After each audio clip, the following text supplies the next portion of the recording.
Have you ever felt like the more you think, the harder it is to connect with the world around you? Like the deeper your thoughts go, the more distance you feel between yourself and others?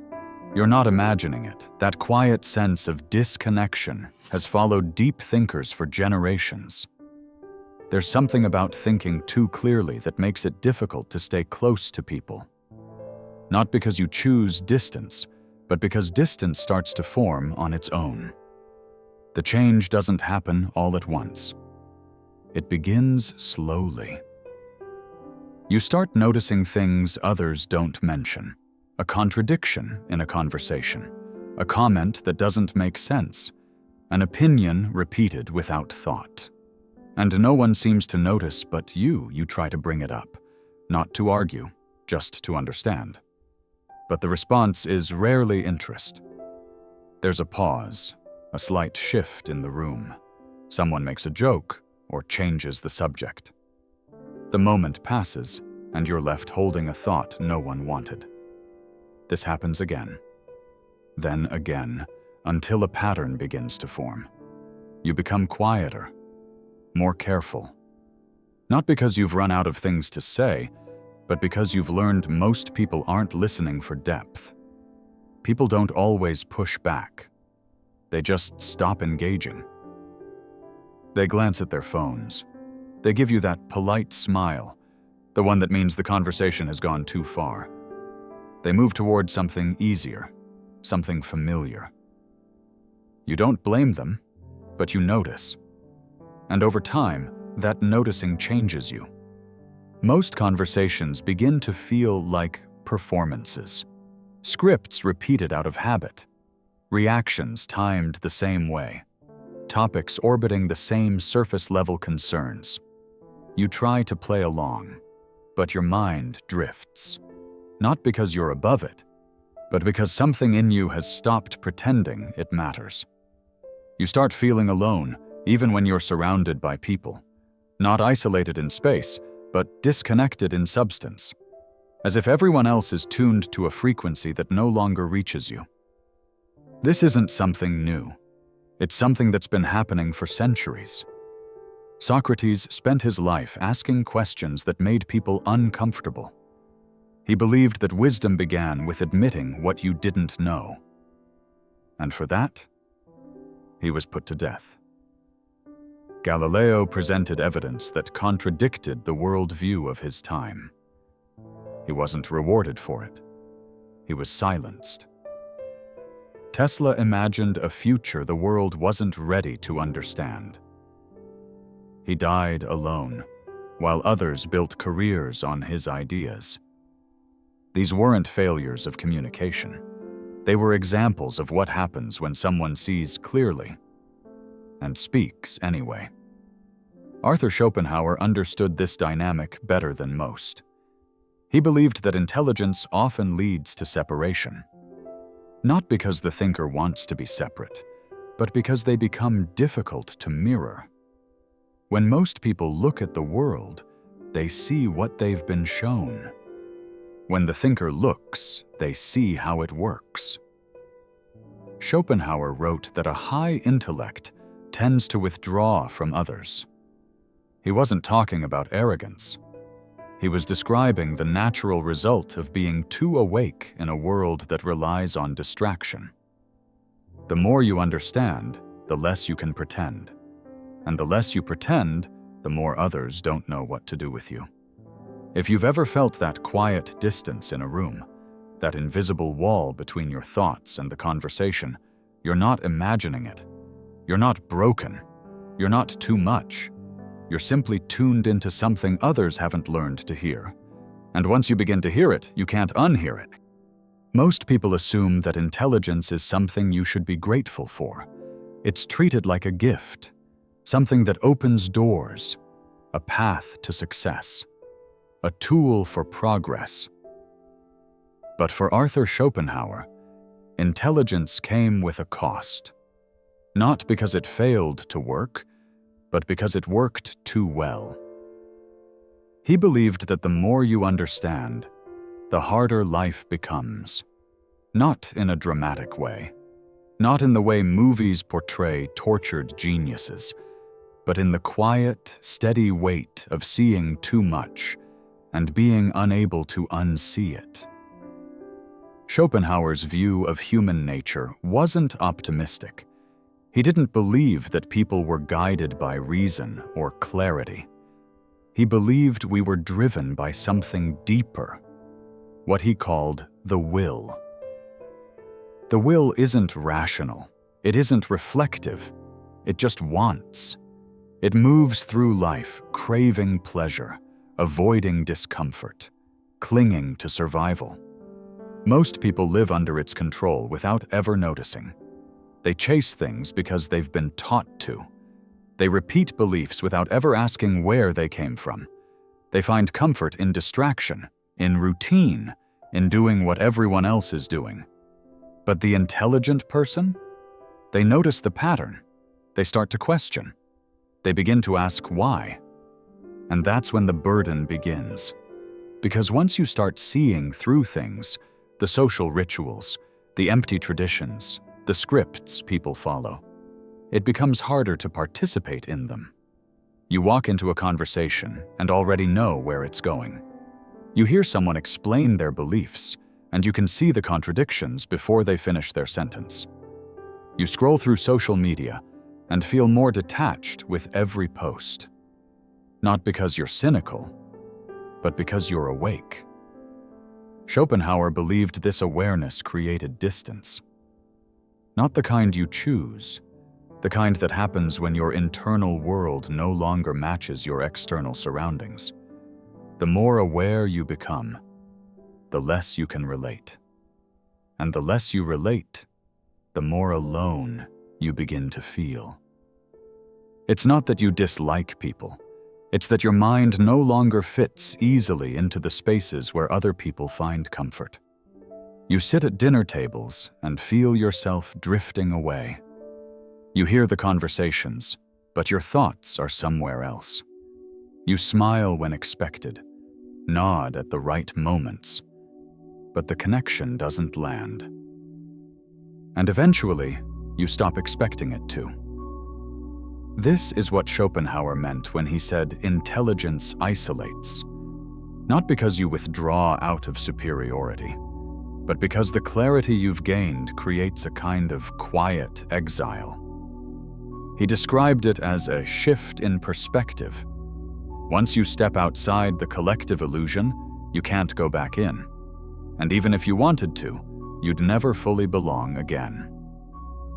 For most people, life is a story they're told, and they're happy living inside it. But the intelligent person keeps asking questions, keeps noticing inconsistencies, keeps seeing beyond the surface, and eventually the story no longer holds. You can play along, but something in you is always watching, always aware, always slightly out of sync. This isn't bitterness, it's the natural consequence of waking up in a world that's still asleep. Schopenhauer didn't say this to discourage thinking. He said it to describe what happens when thinking becomes too honest to ignore, when awareness replaces comfort, when observation replaces belief, when truth stops being an idea and starts being a weight you carry every day. And here's the hardest part. You can't share it easily because most people don't want to see what you see, not because they're incapable, but because they're invested in the illusion.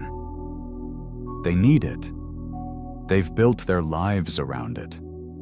So when you speak from clarity, it doesn't always come across as insight. Sometimes it just sounds like discomfort, like trouble, like something they don't want to deal with right now. And slowly, without meaning to, you start holding more of it in, not because you're hiding, but because you're tired of being met with silence. Schopenhauer believed this is why so many intelligent people end up alone, not because they lack the ability to connect, but because they struggle to find places where connection feels real. To him, intelligence wasn't just about understanding the world, it was about being fundamentally changed by what you understand. And once that happens, the world never feels the same again. It's one thing to feel different, to notice the disconnect, to sense that the more you understand, the less you fit in. But Schopenhauer wasn't just describing a feeling. He was pointing to something deeper, something rooted in how society works and how the human mind is wired to protect itself. Because intelligence doesn't just create distance, it creates discomfort. And society, by its nature, resists what makes it uncomfortable. This isn't always intentional. It's not a conspiracy. It's a defense mechanism. Psychologists have studied this in detail. One of the key ideas is something called the mirror effect. When someone highly intelligent enters a space, even if they say nothing, their presence alone can trigger a response. Not because of what they say, but because of what they represent. They make people reflect, not on the world, but on themselves. And when that reflection shows limitation, people don't always admire it. They avoid it. Most people define themselves by their opinions, their beliefs, their understanding of how the world works. So when someone challenges those things, even passively, it can feel personal. It doesn't matter if you're kind. It doesn't matter if your intention is to help. The mind reads it as a threat. This activates a part of the brain known as the amygdala, the area responsible for fear and threat detection. The same region that responds to danger or confrontation. Which means that a thoughtful question can register in the brain the same way a raised voice might. Intelligence, especially when expressed with clarity and confidence, can feel like a confrontation, even when it isn't. And when that happens, people don't lean in. They pull back. They change the subject. They laugh awkwardly. They look around for an exit from the conversation. Sometimes they smile and nod. Other times they challenge you. Not because they've thought it through, but because they're defending something they didn't know needed defending. Society is full of these invisible protections. Systems that reward familiarity. Conversations that run on social scripts. Norms that keep things predictable, even when they aren't honest. This is where the deeper resistance comes from. Because intelligence doesn't just introduce new ideas, it disrupts routines. It breaks flow. It introduces variables that society doesn't know how to process in real time. This is why shallow certainty often wins over thoughtful nuance. Why someone who sounds confident, even when they're wrong, is more persuasive than someone who sounds careful. In a group setting, perception matters more than substance, and so the person who pauses to think is seen as unsure. The one who questions is seen as difficult. The one who reflects is seen as distant. The result? Society favors personalities that create cohesion, not disruption. Even if that cohesion is built on shallow thinking, this pattern shows up everywhere. In schools, the student who memorizes is rewarded. The one who asks why too often is seen as a problem. In workplaces, the employee who fits in gets promoted. The one who points out inefficiencies is called negative, even when they're right. On social media, short certainty spreads. Long, thoughtful ideas get ignored. None of this happens because intelligence has no value. It happens because intelligence makes people uncomfortable before it makes them better. And most people, most systems, aren't built to sit with that discomfort. So the thinker gets labeled. Too intense, too serious, too much. Not because they are wrong, but because they remind others of something they've worked hard to forget. This is the psychology behind rejection. It's not a sign of your failure. It's a sign that society is trying to protect itself. And in doing so, it pushes away the very people who are most capable of helping it grow. For most people, belonging is easy to take for granted. It's not something they think about, it's something they feel. They walk into a room and naturally adjust. They speak in a way that keeps things light, easy, and familiar. They know when to nod, when to laugh, and when to let things go. But for the deep thinker, belonging becomes complicated.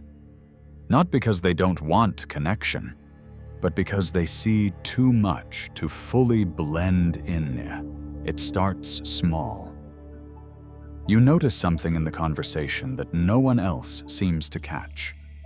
You try to bring it up. The room pauses for just a moment, then moves past it. You feel it in the way people shift their eyes or change the subject. And without meaning to, you begin holding back. You become more careful with your words.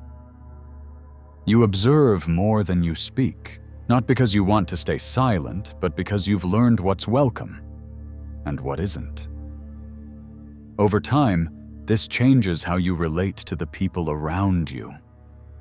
You still care, you still show up, but something in you stays a few steps removed, present, but not fully received. But why does this happen? Why does intelligence, something so often praised in theory, create so much distance in practice? It comes down to how groups function. In most social environments, the unspoken rule is simplicity. Don't make things harder than they need to be. Don't ask questions that shift the mood.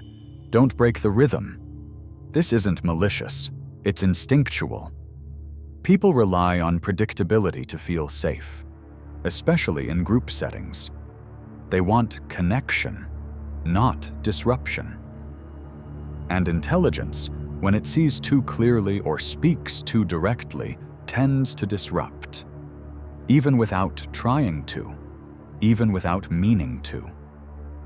The person who thinks deeply often ends up outside the group rhythm, not because they choose to be different, but because their perspective doesn't land where others expect it to. You see this at every level. In friendships, when you raise an idea that isn't easily solved and the conversation moves on. In families, when your observations are met with silence instead of interest. In crowds, when the loudest voice is heard, but the most thoughtful one is overlooked. The intelligent person doesn't just think differently, they speak differently. And in a group setting, that difference is often mistaken for difficulty. So the thinker adapts. They say less, but watch more. They learn how to participate without revealing too much. They smile, respond, and follow the rhythm, even when part of them feels miles away. And slowly, a kind of loneliness settles in. Not the loneliness of being physically alone, but the kind that happens when you realize your thoughts no longer have a place to land. This is the cost. It's not loud. It doesn't happen all at once. It builds quietly through moments where the truth feels too heavy to carry into the room. And that raises a deeper question. If society can't hold depth, where do deep thinkers go? When the distance between the thinker and the group grows wide enough, something begins to shift. It no longer feels like a passing phase. It starts to feel permanent. The missed connections, the filtered speech, the quiet awareness that most conversations can only go so far. After a while, the deep thinker stops expecting to be fully understood, not out of defeat, but out of recognition. They see that most people aren't trying to avoid them. They're trying to avoid what they represent. Insight carries weight, It slows things down. It brings up questions most people aren't prepared to answer. And when that kind of awareness enters a room, even silently, it changes the dynamic. The thinker becomes the one who sees the undercurrents, the quiet tensions, the false confidence, the places where people are talking but not really saying anything. And over time, they begin stepping back. Not out of superiority, but because they've stopped looking for something that isn't there. But why does this retreat often feel more natural than trying to stay involved? Why do so many deep thinkers end up outside the structures they once tried to be part of? It comes down to energy. The effort it takes to constantly adjust, to hold back thoughts, to translate everything into something more digestible. It wears down even the most patient minds. At some point, the thinker begins to conserve that energy. They choose silence over struggle, solitude over compromise. And with that choice comes a different kind of clarity. They realize that isolation isn't always a rejection. Sometimes it's a return to their own rhythm, their own pace, their own thought. This is why so many of history's most insightful minds lived and worked on the margins. Not because they weren't capable of belonging, but because belonging required them to become something they weren't. They found more honesty in solitude than they did in performance, more depth in distance than in constant negotiation. It wasn't always peaceful. Isolation comes with its own weight. But for the deep thinker, it often becomes the place where truth can finally stretch out without being reduced. You stop explaining yourself. You stop trying to make your thoughts easier to hear. And for the first time, you begin thinking not to connect, but simply to see. This shift doesn't make someone cold. It doesn't make them unreachable. It just changes the terms of how they relate to the world. Connection is still possible, but it happens differently. It's slower, quieter, more selective, and it's no longer something they chase. But what happens when solitude becomes a lifestyle? When the thinker stops returning to the group at all? For the deep thinker, solitude often begins as a necessity. It's not planned. It's not dramatic. It starts when connection becomes too difficult to sustain. After enough strained conversations, enough misunderstood questions, enough moments where depth doesn't land, silence becomes easier. At first, it's just a break, a pause to regroup, a space to think without translation. But over time, that space grows. It starts to feel more natural than the world outside of it. And slowly, solitude stops being a retreat and starts becoming a way of life. But what does that do to a person? What happens when distance becomes the default? There's a strange kind of peace that comes with stepping outside society's rhythm. You stop adjusting your thoughts to fit the room. You stop filtering your language to match expectations. You begin thinking in full sentences again.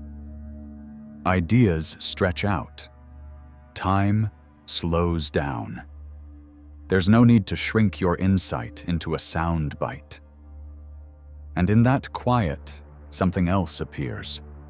Clarity. You begin to understand what matters to you outside of influence. You begin to see your thoughts not as disruptions, but as companions. You rediscover depth, not as a burden, but as a form of freedom. This is the reward of solitude. But it comes with a cost. Because the longer you stay outside, the harder it becomes to return. Not because people change, but because you do. You get used to the silence. You get comfortable with your own mind. You begin building a life where very few people are invited in. And when connection does present itself, it feels unfamiliar. The pace, the noise, the surface-level exchanges. You try to re-enter and quickly remember why you left, so you step back again. What once felt like exile now feels like a choice. But the line between peace and isolation is thin, and the thinker walks it every day. Is this freedom, or is it detachment? Have you created space for truth, or built a wall no one can cross? The truth is, both can be true at the same time. Solitude sharpens clarity, but it can also dull empathy. It protects you from noise, but it can also keep you from connection. That's the double-edged sword. You're no longer burdened by misunderstanding, but you're also less reachable. You've preserved your depth, but lost something softer along the way. Not warmth, not care, just the casual ease of shared rhythm. The kind that doesn't ask much, but still feels human. And so the thinker learns to navigate a quieter life. Not isolated by force, but by alignment. Not hidden, but separate. Still watching, still feeling. But from a distance, they've learned to protect. But is that the end of the road? Is isolation the final stage of clarity? Or is there another way forward? After enough time in solitude, a new question starts to form. Not, how do I make people understand me? But something simpler, something quieter. Is it still possible to belong? Not by blending in, not by hiding parts of yourself to match the room, but by being fully present as you are and still being met. It's a question that lingers, even for those who have accepted the distance, even for those who've learned how to thrive alone. Because at some point, even the thinker wants to be seen. Not for how well they explain things, not for their insight or intellect, but for their full presence. Unfiltered, unadjusted, unchanged. But is that kind of connection even possible? Can someone who sees so much still be held by something simple? The answer isn't easy, because the deeper you think, the more sensitive you become to false belonging, to connection built on pretense, to conversations that feel rehearsed, to relationships that stay on safe ground no matter how much you give. You've likely been there, sitting in a room full of people but feeling invisible, speaking honestly and watching the energy shift, sharing something real and being met with silence or redirection. After a while, you learn to stop trying. Not out of bitterness, but from experience. And the thought of trying again feels like reopening something that took years to close. But there's something else, too. Because every now and then, you meet someone who doesn't flinch, someone who listens without defensiveness, who doesn't rush to fix or smooth or simplify what you're saying. They sit with the weight of your words, not because they fully understand, but because they're willing to. And that willingness is rare. But when it appears, it shifts everything. It shows you that connection isn't always about matching depth. Sometimes it's just about being open to it. And that openness makes space. Not for performance, not for constant explanation, but for shared presence. Honest, thoughtful, and real. So how do you find those people? How do deep thinkers create connection in a world that often rewards simplicity? The first step is discernment. Not all spaces are meant to hold what you carry, and not all silence means rejection. Some people aren't avoiding you. They're just not ready for the questions you bring. The second is patience. Depth doesn't move quickly. Trust doesn't come through convenience, and real conversation takes time to unfold. The third is boundaries. You don't owe your insight to everyone. Not every idea has to be shared. Not every room deserves your raw thought. And the fourth is presence. Connection happens in stillness, not in how much you say, but in how fully you show up. It's not about fitting in. It's about recognizing when someone meets you in that quiet middle space, the place between explanation and understanding. You may not find that often, but when you do, it reminds you that isolation doesn't have to be permanent. That being different doesn't mean being unreachable. That clarity doesn't always cost connection. But how does this change how deep thinkers move through the world? If full belonging is rare, how do they build lives that still feel meaningful? There comes a point where waiting ends. Not because things get easier, not because the world suddenly understands you, but because you stop needing it to. You realize that clarity doesn't require approval, that insight doesn't need to be validated before it becomes meaningful, and that purpose, real purpose, often begins outside the center of things. This is where many deep thinkers eventually land. Not in the spotlight, not in the crowd, but at the edge, where the noise fades and the signal gets clearer. It's not exile. It's not isolation for its own sake. It's the recognition that what you see and what you value no longer fits inside the structures built for someone else's comfort. So you stop asking for permission. You stop waiting to be included in conversations that were never meant to go anywhere. And you begin building something quieter, something truer, something that actually makes sense to you. But what does that life look like? What happens when the deep thinker stops chasing acceptance and starts creating alignment? It doesn't always look impressive on the outside. It might mean fewer people around you, more silence, more slowness, fewer opinions, but deeper thought. You become deliberate in what you say, in what you give your attention to, and how you spend your time. You move slower, not because you're lost, but because you're not rushing to keep up with people who are running in circles.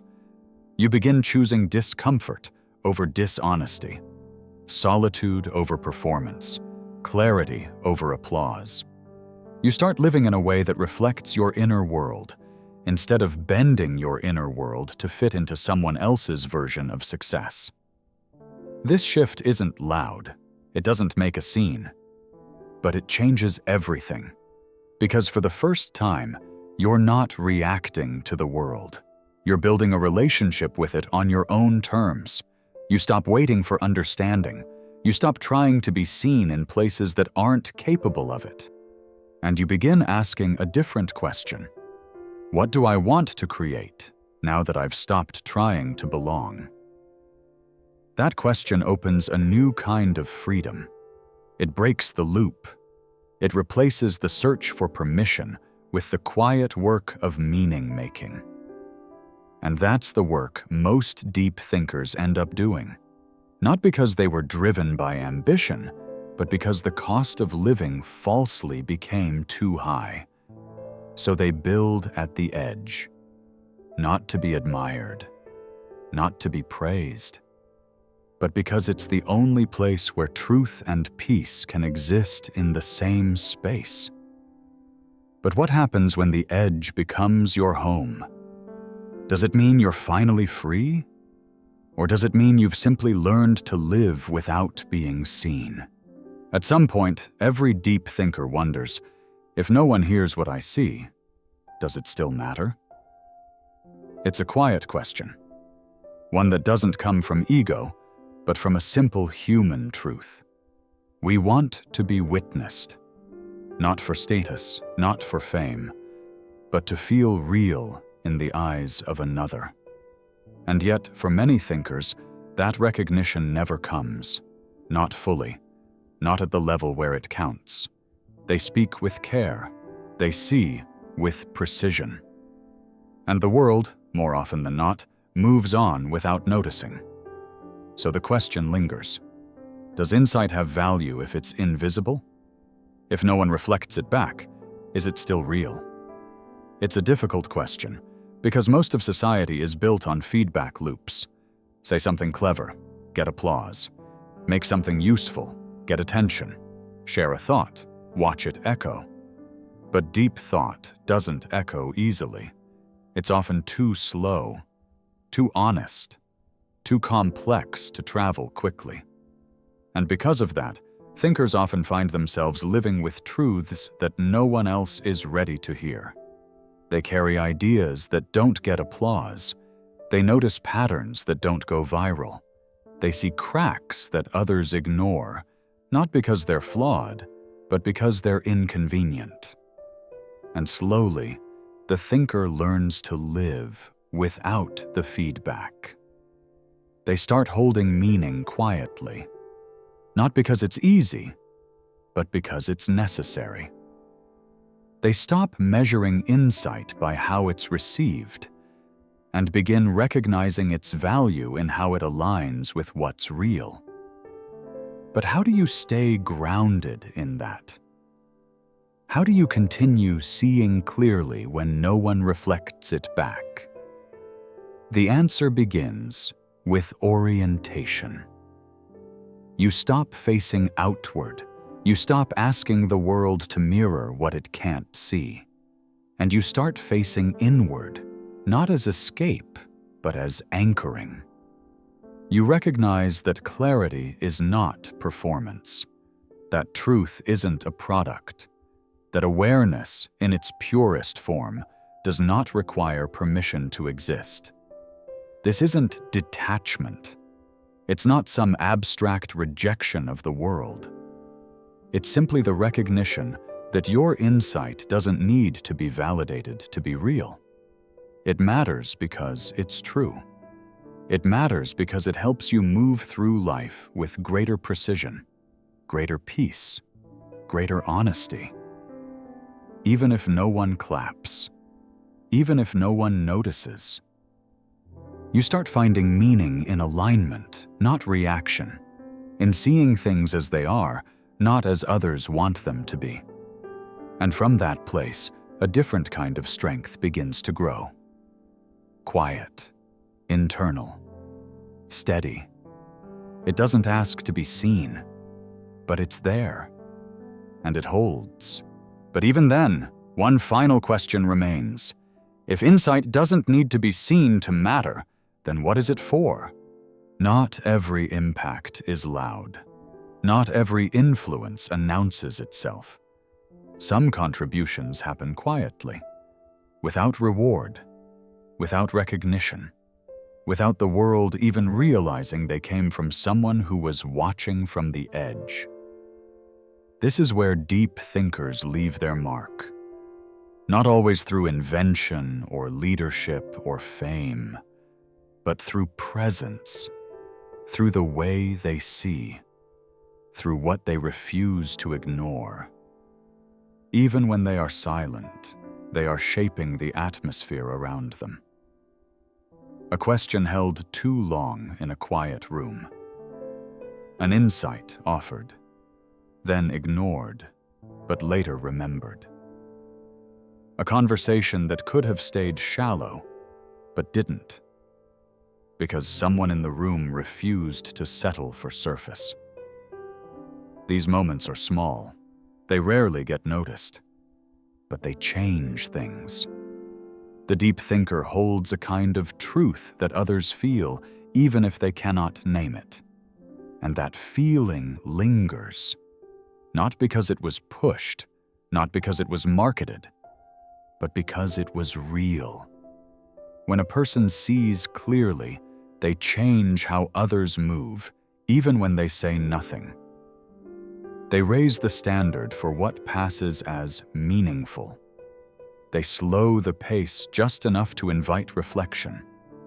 They plant ideas that take root long after they've gone quiet. They are the ones who remind the world, simply by existing, that depth still matters. And that matters more than it seems.